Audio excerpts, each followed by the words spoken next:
Hi, my name is Kevin Alfaro. I am 12 years old from SMP School Chiranda, and I've been a student in KodeKiddo for almost 3 years.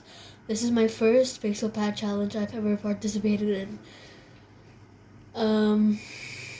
For this KodeKiddo PixelPad Independence Day challenge, I made a project called Cracker Cruncher. This is a twist of the typical Indonesian Independence Day game, Lomba Makan Kerupuk. Let's play the game. This is the title, and to play, you must press P, the letter P in your keyboard.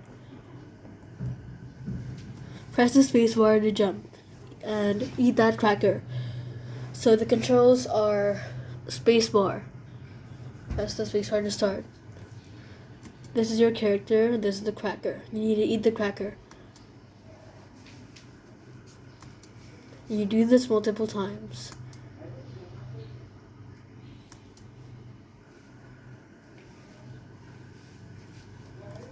And you could do this multiple times. You could do this with your friends, with a timer to see who can get the most points in a certain amount of time. Yeah, that's my game. I hope you like it, and thank you.